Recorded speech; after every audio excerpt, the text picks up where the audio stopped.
good afternoon, good evening, wherever you are watching from. Welcome to Season 2, Episode 10 of Talk Talent, formerly known as the LinkedIn Live Lunch Hour. Talk Talent's a little more concise, and I like it. Hope you're having a great week. Things are going well over here in Dallas, Texas. We're finally warming up again, which is great. But enough about the weather. I want to talk about this guest I have because she taught me how to think holistically about oneself. I went through her certification course on UMAP. She's the founder of UMAP. She's authored 10 books. She's working on her 11th. She is a full-time author, but she takes the time to really help people. So her books are really focused on not only helping adults, helping children. And I am so excited to have her because she has a new book, right? Maximize 365. And it from what I understand, it is one of the top rated books on Amazon. She got a big shout out today from Best Comstock. So let's bring her up. Kristin Sherry, hello. Yay! It is nice to see you. Nice to see you as always, Michael. How are things going for you in the world? Well, I've just started a new 18-week exercise program, and I am respectfully and lovingly meeting my edge every day with this new program. So my whole body hurts, but that just means I'm getting stronger. So physically doing great, emotionally doing great, and thank you for asking. Absolutely. So is this the 18 weeks? Because I know there's a picture of you on LinkedIn that showed you where you had lost a significant amount of weight. Is this 18 week? You didn't lose the weight in 18 weeks. It is over the course of time that you lost that weight, but now you're in a new program to keep it up because your body requires you to challenge in order to keep that weight off. Your body challenges you, right, to do different things. Yeah, so it took me about 5 months to hit my weight loss goal through nutrition, but I wasn't exercising. So I decided to get fit, and Carrie Twigg is my exercise partner, and we do our programs together. So we're doing 6 weeks of Faster, Stronger, and then a 12-week running program. So we ran a 5K together, and I think we're going to run a 10K. So she makes me do crazy things. I love it. And so, but I think what's super important here to that we want to talk about today, obviously, is just the wonderful books that you have written. Now, of course, I will admit I have not read. I've read one of the 10, my favorite, and the UMAP. Yay! So yes, which is UMAP, and then and so you've got. And for those of you who don't know UMAP, Kristin, I'm going to let you do it because you do it a lot better than I do. Tell everybody what UMAP is and the different types of courses that you offer in that and why it's important to understand the full person, not just certain aspects of people. So UMAP is really a map of you. It helps underline 4 important things about you. Your natural talent. You do it a lot better than I do. Sorry about that. No, that's okay. It helps you uncover your natural talent, your values and what's important to you, the way you enjoy spending your day, the skills that motivate you, and then your personality. So it's really the how, what, and why, and who of a person. And it doesn't matter if you're talking about career or if you're talking about trying to promote in life or just essentially your satisfaction in general. Those 4 pillars are a holistic view of what makes you unique and what you do best that others need most. So people generally read it to either create a job they'll love or to land a job they'll love. And it's been very well received, and people have basically said that it's been transformational in how they see themselves, because we tend to get put in little boxes. We have this type of personality, so that's what that means. Or we have these types of skills we think we can do, and we can't port those into other ways of viewing ourselves. A lot of times people don't realize how transferable their skills are. So it really opens up possibilities on what people can actually do, because I think we tend to underestimate ourselves. Yeah, I think that's a good point. So, what?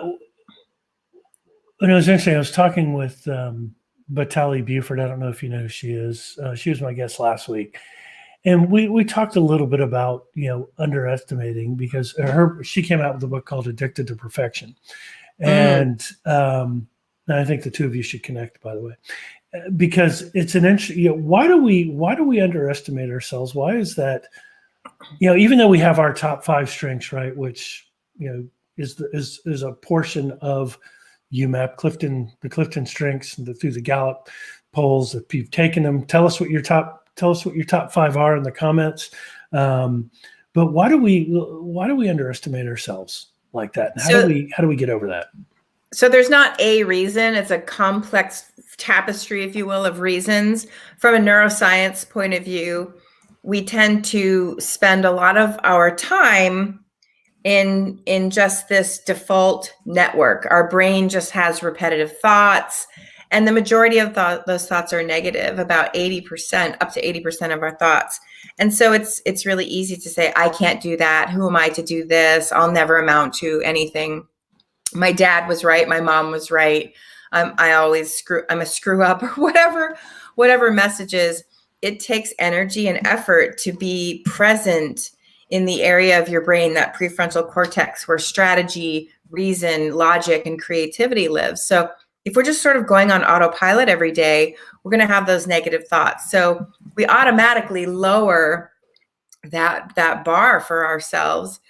Other reasons are our story, our origin story. What is the childhood that we had? What were the stories and messages we heard about ourselves, and the stories we tell ourselves? And those stories, those thoughts become things, because our thoughts affect our actions and our behavior. So sometimes it's our environment that created those limitations. And the other thing is, we really just aren't objective about ourselves, because you can't really, if you look at performance evaluations, your boss has a better evaluation, a more accurate evaluation of you than you do yourself. And the reason, and the way they know that is they have those 360 evaluations, where customers and peers and direct reports and all of these people will give feedback, and the manager's rating tends to be closest to the average of all of the other people who rate you, and yours tends to be further away from that. So, and they're outside of you, so it's easy for them to do that. We overestimate our abilities. Sometimes we underestimate our abilities. We're just too close to ourselves. And it's like I always say, it's hard to read that label when you're inside the jar. It is. It's almost like you want to hug yourself, but you can't, because you shouldn't. That's kind of the way I look at it sometimes, right? I think a good self-hug, actually, do you know when you hug yourself, if you sit and hug yourself and just rub your back and think positive thoughts, you actually will release neurochemicals in your brain that create a feeling of love and warmth. It's true. More so than if someone, when we can hug each other again, more so. No, it's more so when someone else hugs you, but you can recreate something similar. Oxytocin. I can only reach this. I can only reach this far, but I guess.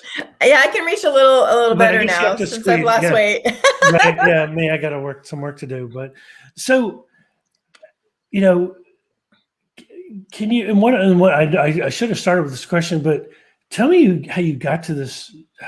Give us a little glimpse into the journey. Where you started after. Before you started writing books. What did you do, and what got you motivated to really, number one, be an author, number two, really start focusing on helping others understand who they are and be better? Yeah. So very quickly, it was, I went to get my degree in neuroscience to become a doctor, decided I didn't want to do that. I ended up working in state education in an executive MBA program. I became a programmer, then a business intelligence person, then an operations manager, then a learning and development leader, then an executive coach, then a career transition coach, then an author. And so the reason that I started writing books is because when I created the UMAP career profile and then also wrote the book, I noticed it was changing people's lives. People were having aha moments about why they were unfulfilled, how they had departed from who they really were and became this person everyone expected them to be. And when I saw that was happening, I had to tell more people. So writing a book was the way to reach more people. Now, I had written 2 books prior to UMAP. The first one I only wrote just to tell my mom's story. It was about the 5 success factors for women. And I told my mother's story going from a high school dropout to a very deep 6 figures executive coach. And her story is so inspiring. I wrote the story just in honor of her. And then I wrote my interviewing book, 5 Surprising Steps to Land the Job Now, because people kept asking me for job interview advice. So I thought, I'm just going to write this in a book. It'll be easier than giving these tips in chat windows. So, but UMAP was really the first time I thought I need to reach the world. And Lila Smith always says, the world must be UMAP'd. And it's really true because it's transformational. It's transformed my own life. And so I drink my own Kool-Aid, and I want to show other people how to transform their lives in terms of doing work they love. So then when I wrote that book, and it became an international bestseller in like 6 countries, it totally blew my mind what was happening there. And coaches started reaching out to me saying, can you teach me how to do this? And so I created the certification to certify coaches to use UMAP with their clients. And then I thought, well, I have to keep helping people. So that's when I thought, okay, I'm helping people get into roles they love, but then they end up with a manager that's really harsh in their mellow, like they don't love their job. When I wrote Your Team Loves Mondays, right? Because I used to, for 3 years, I actually coached high potential leaders to be better people leaders. So that experience came in really handy there. And then I thought, okay, I have people's careers set. They're in a job they love, either as an entrepreneur or with a manager they love. They found the right culture. Now, how can I maximize people where they are? Because we have to keep growing. And that's why I wrote Maximize 365, a year of actionable tips to transform your life, because I wanted to help people holistically. So your career is going well, but are your finances going well? Is your spiritual life going well? Do you have a sense of purpose? Do you have a good service orientation mindset? Do you have your relationships in order? All of those things, your spiritual life, your career, your relationships, your finances, and your health and wellness. So that was the last piece for me. I had this great career, this fantastic marriage. My spiritual life was fulfilling, but I was overweight, back problems. I had heartburn every day. My knees hurt. I had high blood pressure, high cholesterol. It was just a mess. And I tried for 8 years, Michael, to lose weight, and I would quit after 2 weeks of exercising because I would see no results. And I really didn't understand how to get healthy. And once I figured out what actually worked by working with people who knew what they were doing, I thought I need to share some of these things. And so that's how I wrote Maximize 365, because if one area of your life is great, but the others aren't great, you're still not going to be satisfied in your life. Let's talk about that, because that's a pretty heavy subject, right?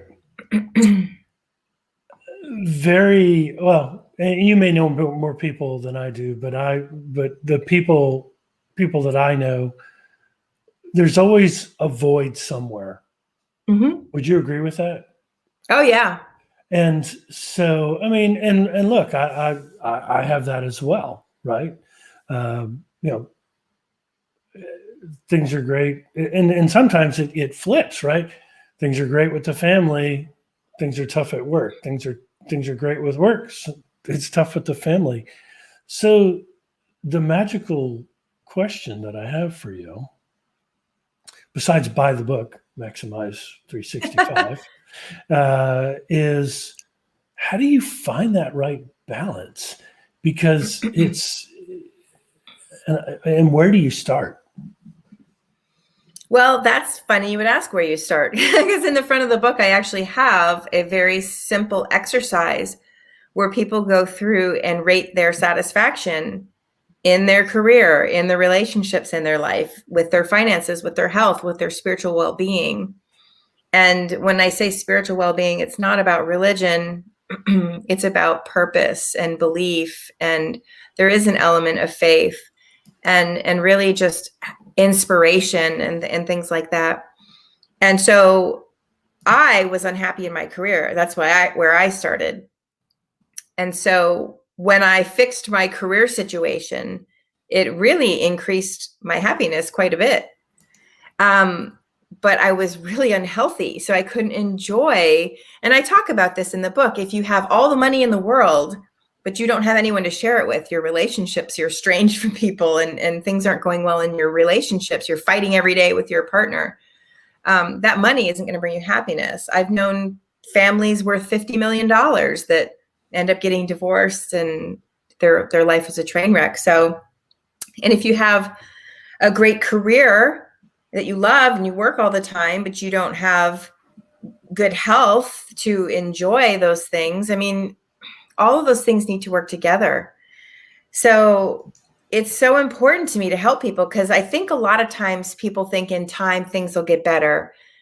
So you have people who wait for greatness and people who make greatness. And that's what I'm trying to do, is help people make greatness. So where to start is, what is keeping you up at night? What is the thing that's really bothering you? Are you having to take all kinds of medications because you're sick every day? Are you looking in the mirror and saying, how did I let myself get so unhealthy?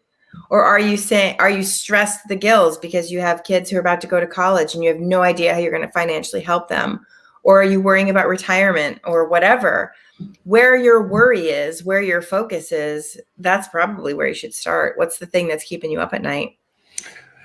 All right. Well, it's been a great show. I got to go. I got a lot of stuff to do. No, I mean, yeah, so it's so true. And those are those last 2 or 3 things you mentioned. It's reality, right? So, especially as an entrepreneur, you worry about that stuff. And I think people will say, well, why didn't you save early on in your life? Because I didn't know about the pandemic. I didn't know about the crash of 2008 and 2009. Those are things that just happened and impacts you in some way. But I will go with this. Use the example of the company or the family worth $50 million. Mm-hmm.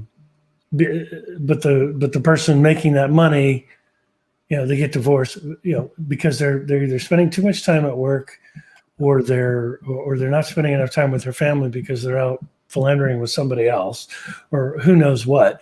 But what really gets to me is, what really motivates me is it's, while money's important, it's not going to solve all your problems.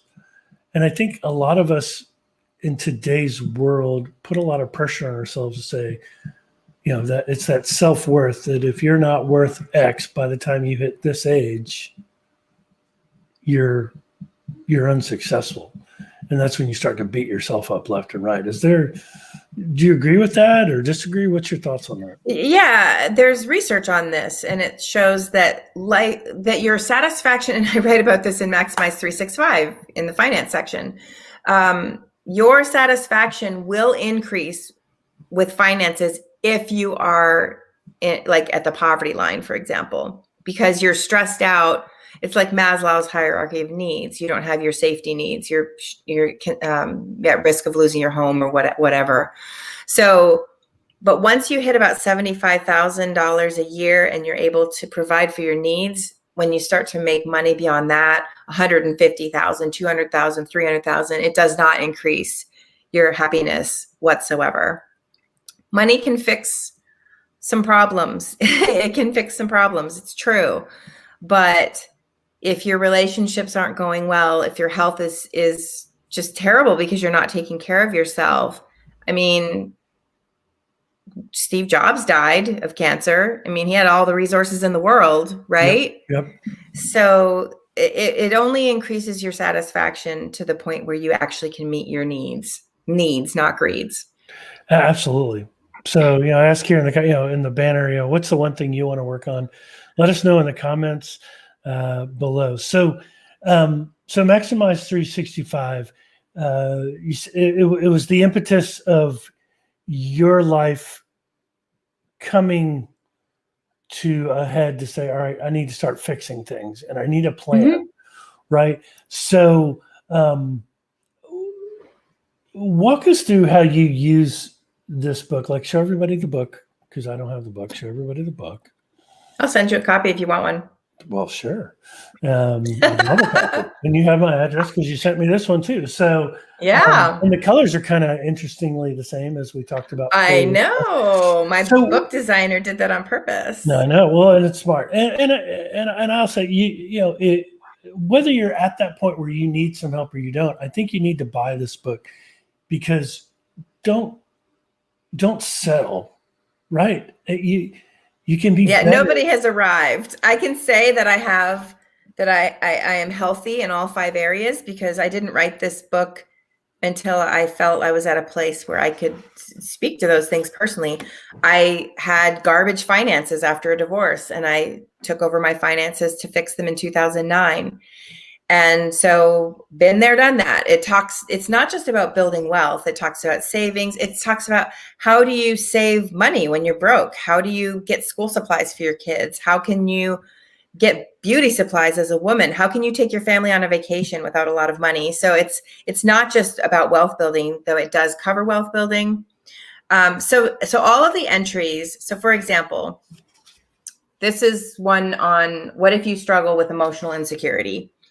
So what it does is it has a quote that sort of an inspiring quote, and then it has an overview of the topic, and then it has a practical idea for action you can start doing right now to improve in that area.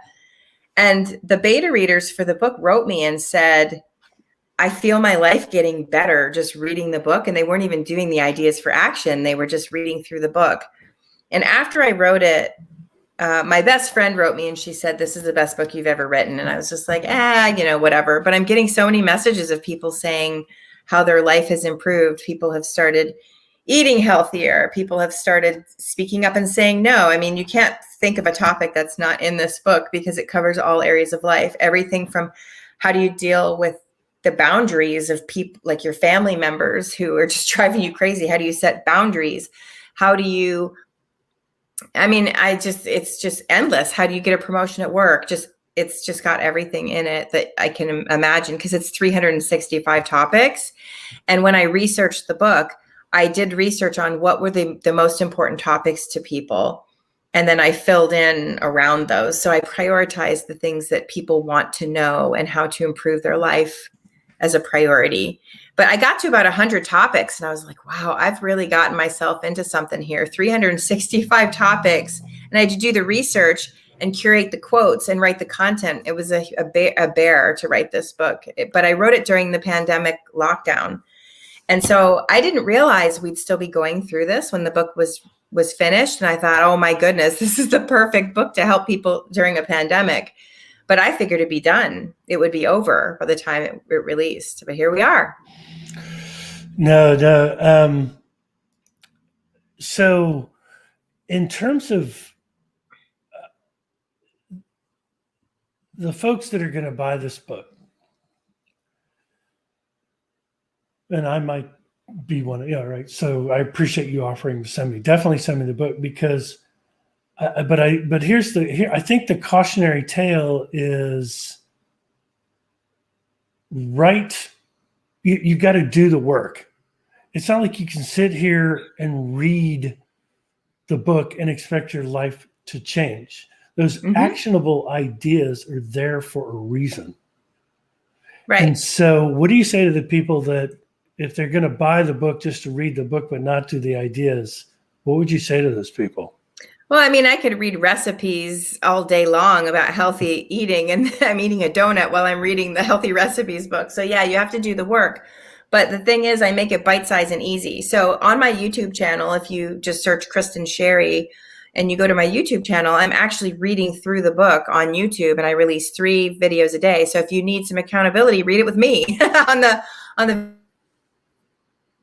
video to do, but they're not difficult actions. So today's video that came out is called Affirmations, and it talks about how your brain can't tell the difference between the future and the present. It doesn't distinguish between the future and the present. So when I say things to myself like, I'm going to be an international best-selling author, I used to say that before it was true.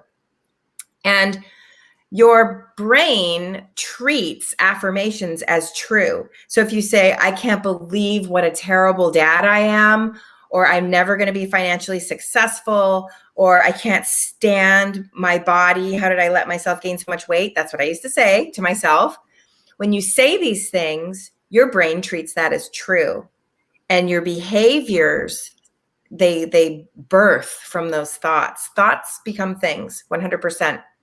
So in today's video that came out, I give an example of an affirmation, and it doesn't have to be true. You can say to yourself, I have found the job of my dreams that I love, that makes me happy, that gives me the resources I need. Or I know the things that I'm going through today are going to project me into the future that I'm meant to have, or whatever you want to say to yourself. What are your goals? I talk about vision boarding in the book. If you need to know how to create a vision board, and your affirmations can be around your vision board, which is a really great, powerful pairing. But that is not a difficult thing. My action in the affirmations is write down something that you're going to state as true now, and stick it somewhere on your bathroom mirror, and say it in the morning, and when you're brushing your teeth, and before you go to bed, say it again.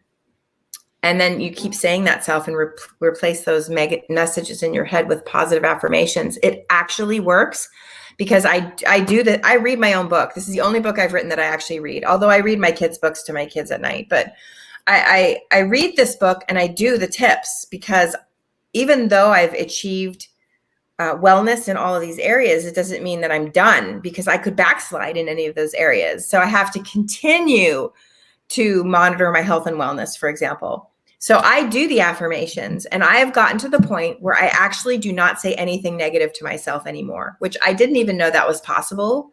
But you're a lot more capable than you think. And so when you put that stuff out there, your actions begin to follow the reputation you give yourself, so to speak.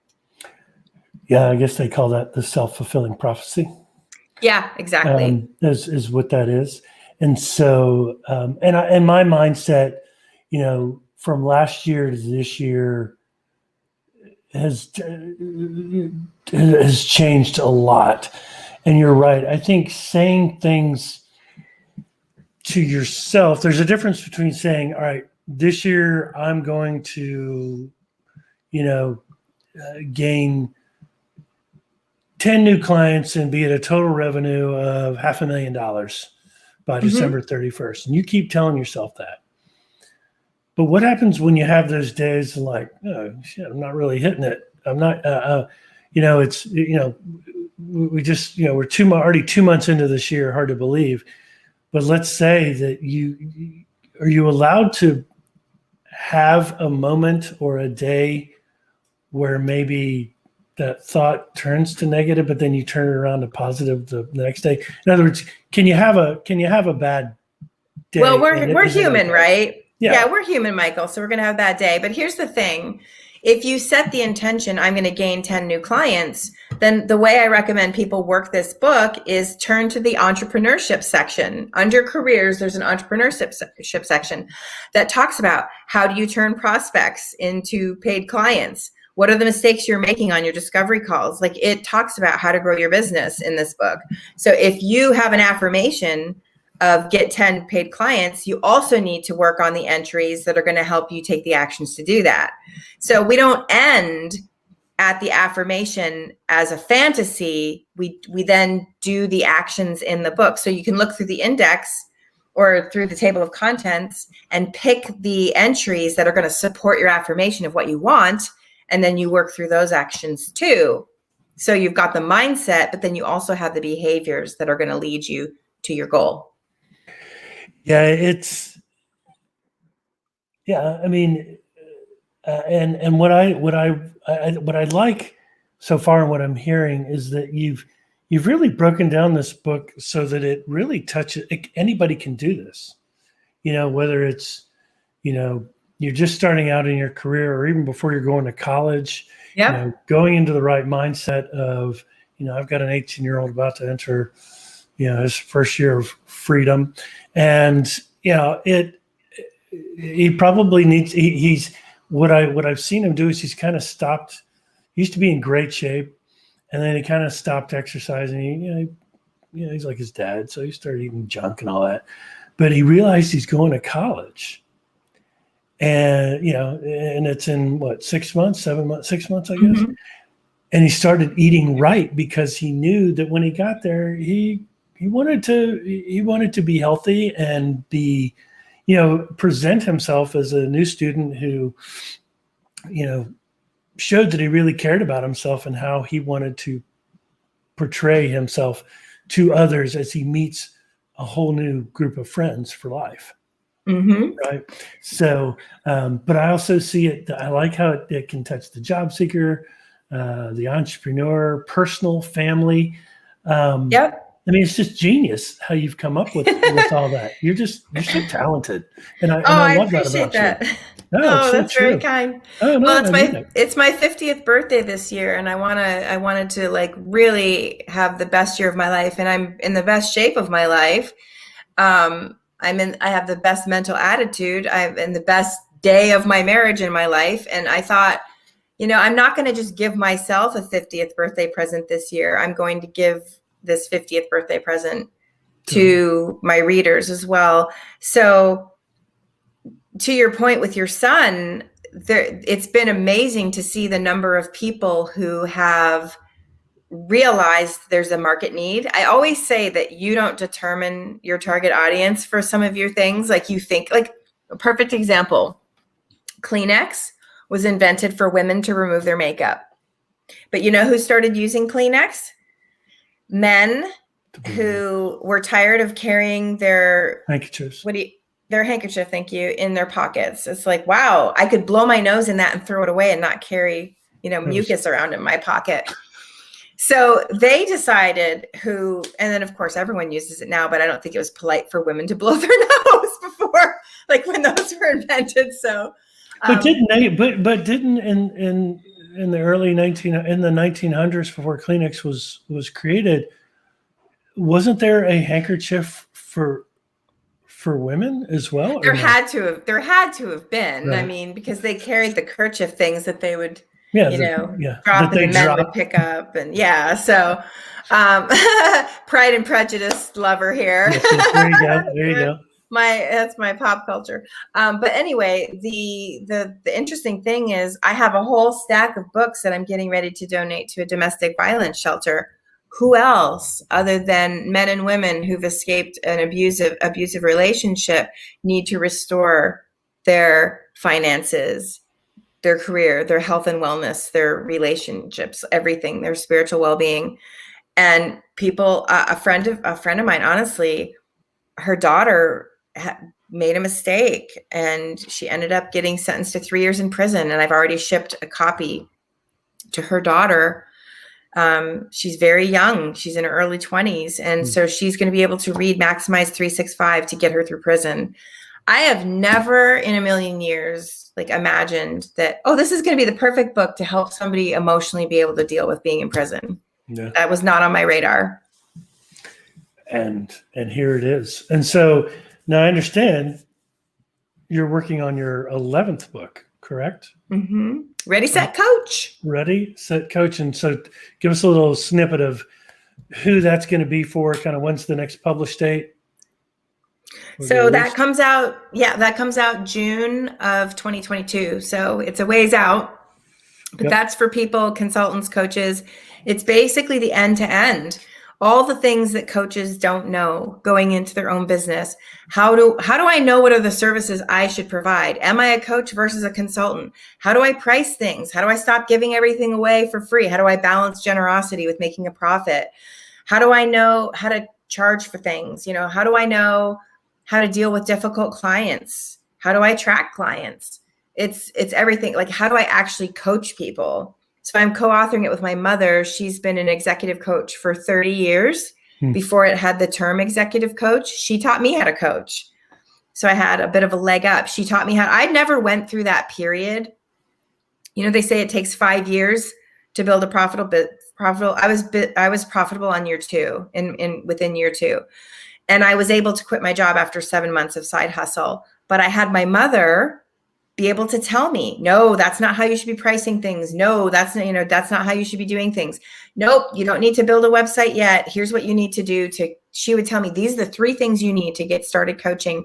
And then you let your clients pay for your enhancements and things. Yeah. I didn't know what I was doing. And she was there every step of the way to teach me how to build. And that's the subtitle is, so Ready, Set, Coach is the title, and Build a Thriving Coaching Business Fast is the subtitle. And a lot of people are like, fast, you're over promising. It's like, well, I've done that because I knew what to do because my mother knew what to do. And now we're going to teach you what to do. Sounds like I need to have your mother on my show too. My mother is, okay, so Dave Pennington, a friend of mine, calls my mother Kristin on steroids.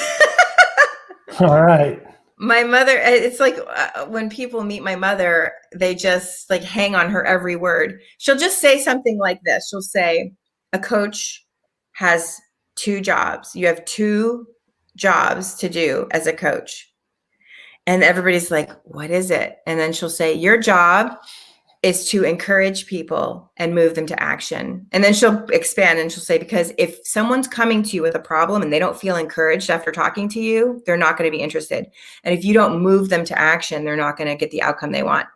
And I'm like, that's so simple. Like, you'll hear all this stuff when people say, what's the job of a coach? Blah, blah, blah. They saw these things. But my mother has this way of distilling things down to like, yeah, that's exactly right. And she does it with everything. And she's extremely intelligent. And it's so funny because my mother dropped out of high school.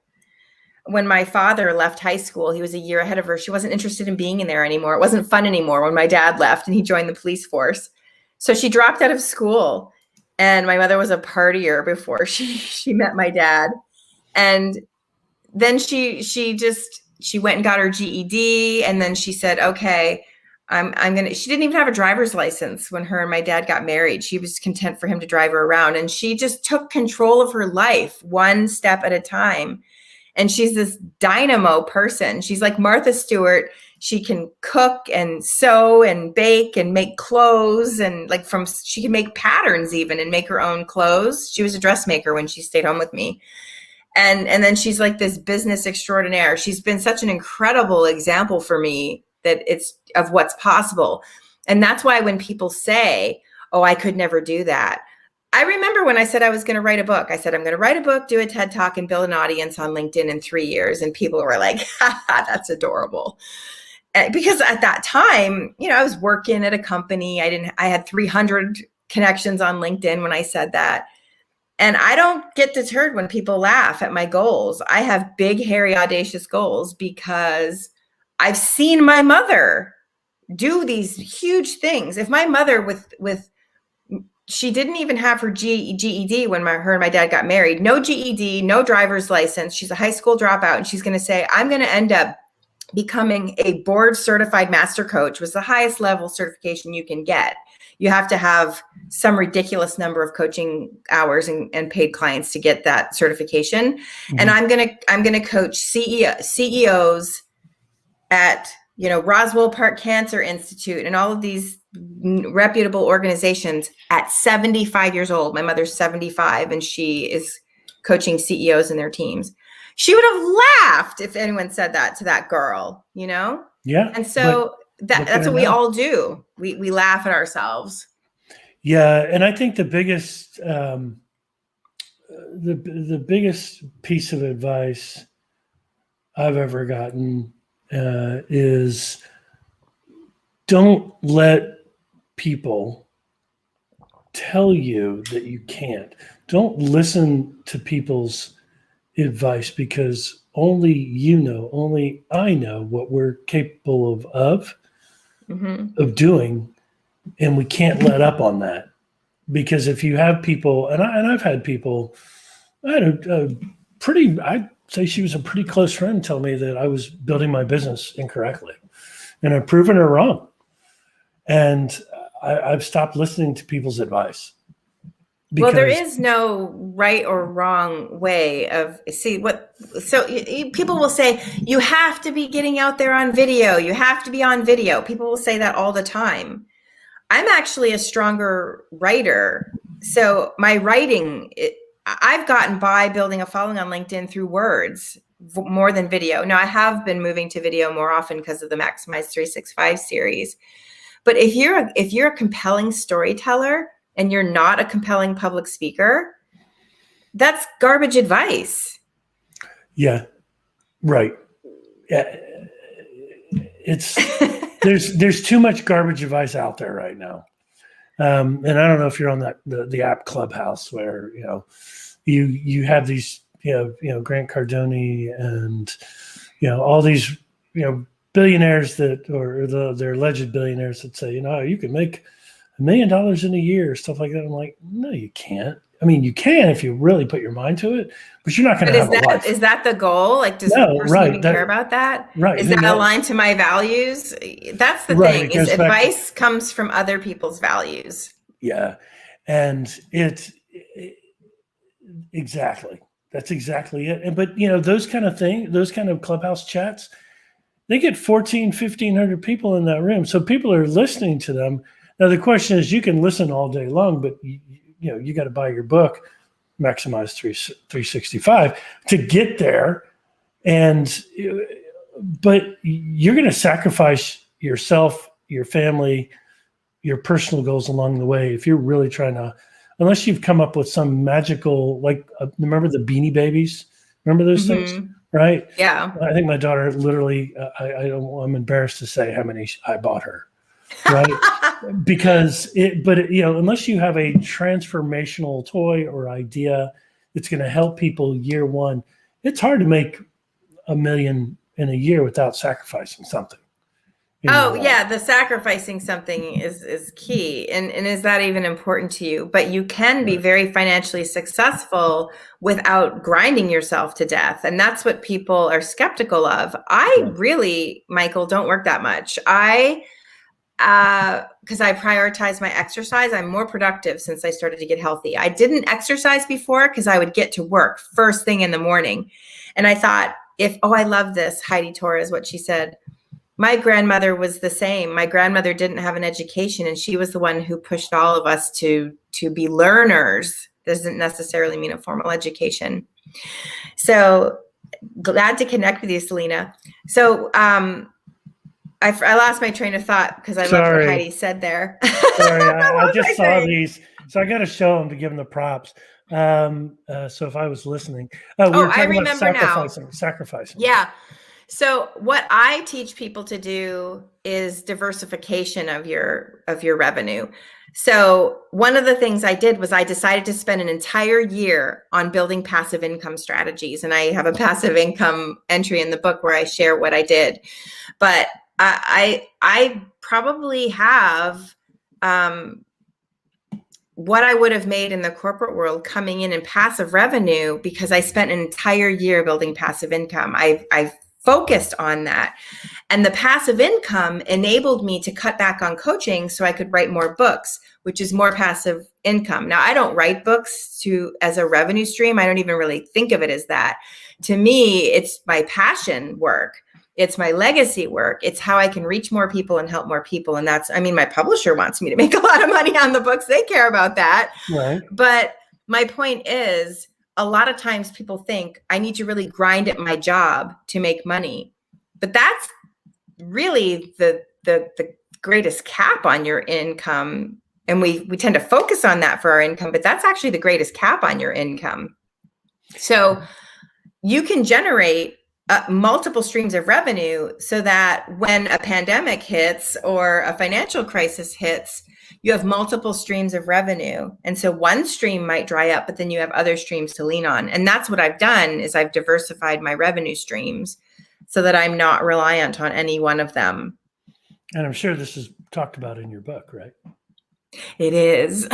and show everybody that book one more time. We're going to sign off here in a second. Show them Maximize 365, an actionable plan to transform your life, written by Kristin Sherry. You need to connect with Kristin Sherry. You need to, if you're a coach and you're thinking, all right, what would be something good to add to my coaching arsenal? UMAP is the key. I'm a UMAP certified coach. I took your course, last summer? I think it was, right? That was so much fun. And then I've got a good friend of mine, Kimberly Fuller, who is taking it right now. I don't know if you're teaching I love her. I didn't know you guys were friends. Yeah, she's graduating this week. Awesome. Yeah, I was talking to her. I go, oh my God, that final is so hard. I'm kidding. You're terrible. I changed it. We have a new one. Oh, did you? I like the one because it really kind of brought it all together. And so, but if you're interested in finding out about becoming a UMAP coach, you need to reach out. We have a class starting next week, March 9th. We only have one seat left, though. One seat left. And are you teaching it or I'm teaching it. Right. Yeah. All the coaches that are in this class are just like, this one woman sent me this really long email saying she was thinking she was going to get a transformational tool for her clients, but it ended up transforming her as a coach, which I love when people say that, because that's the goal. You really have to understand what kind of coach you are. I used to do all that stuff at the beginning where I thought I had to write resumes to make money, and I hated it. And when I stopped writing resumes and leaned into the services I was really good at, my revenue doubled. I no word of a lie, because you attract more of the things you hate when that's what you're putting out there. And you're not, and it's an opportunity cost. You're not in your zone of genius. And that's where the referrals come. When you are in your zone of genius, that's when the word of mouth blows up. Yeah. And like I had someone call me yesterday, and I'm not really doing much career coaching right now. I've decided to go back and focus in on my consulting and on the recruiting stuff.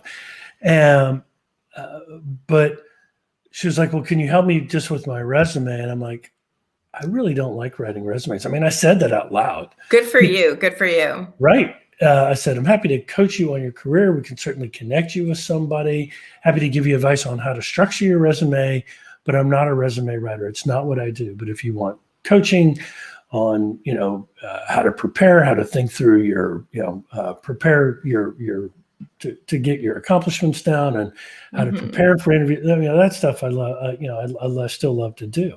But what I did add as a part of my consulting in that realm was the UMAP. I made them. If you wanted my services, the UMAP was a part of it.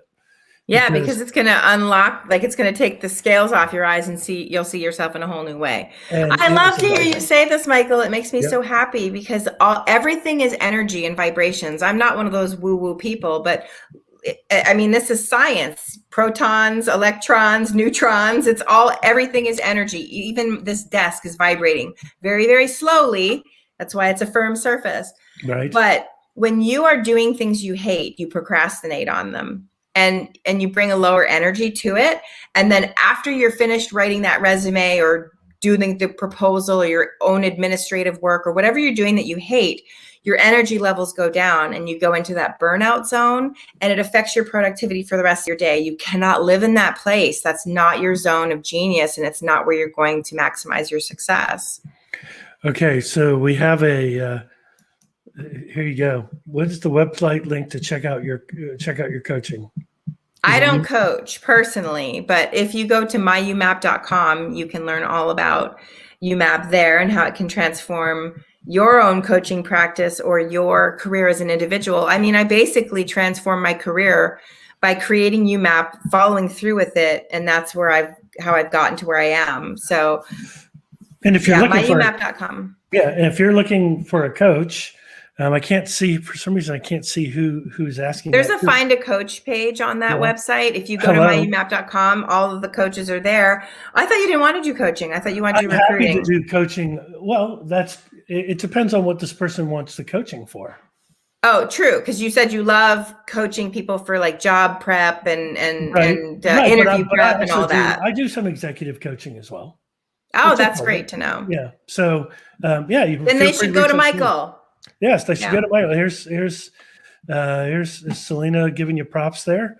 Wow, Selena is amazing. Yeah, you put her on the payroll. You're right. She got that quickly. Yeah.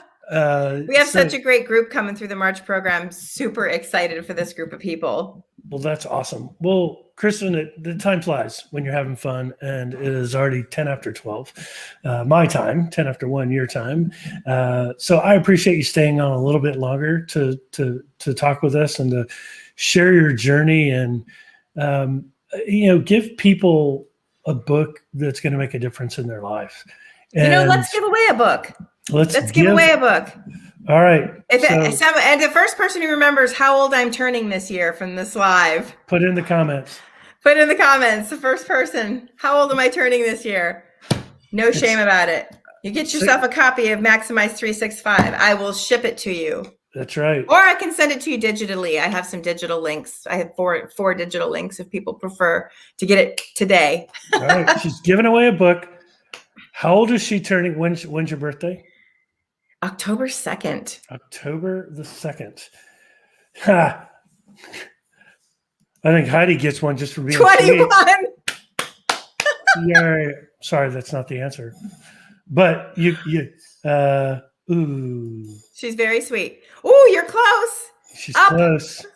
She's close. Yeah, I don't mind. I don't mind people guessing my age. It doesn't bother me one bit. I'll give you a hint. I'm 6 years older. Well, I'll be 7 years older a month and a half later. I was born in 1971, if that's helpful to you. God, you're just giving it away. Yeah, the first person to type my age correctly. Well, you do have some HR people on. So there you go. So yes, you do have HR people on. We're not very good at math. The winner. That's I'm terrible at math. I don't have a section on math in Maximize 365. I won't maximize your math skills. Do it yourself, right? Well, except for the financial piece but I make it very simple. It's kitchen English. There you go. Well, we're getting all kinds of guesses here. So was Selena the first one to get it right? Selena was the first one to get it right. Selena, just ping Kristin on LinkedIn. Is that okay, Kristin? Yep. Mm-hmm. And, and I'll either ship her a paperback or send her the PDF, the Kindle version if she'd rather have an electronic copy. Perfect. And I will definitely help promote your book and get it out there. I definitely look forward to receiving that copy and appreciate that. And so thanks again for joining us today. And absolutely. I hope the March class goes fantastic. I'm sure it will. And it always does. Keep on helping us. We appreciate it. I love doing it. Thank you, Michael. You bet. All right. Thanks, everybody, for tuning in. I hope you all make it a great day. And we are going to we have to give them the Queen's Wave as I end the broadcast. So Queen's Wave.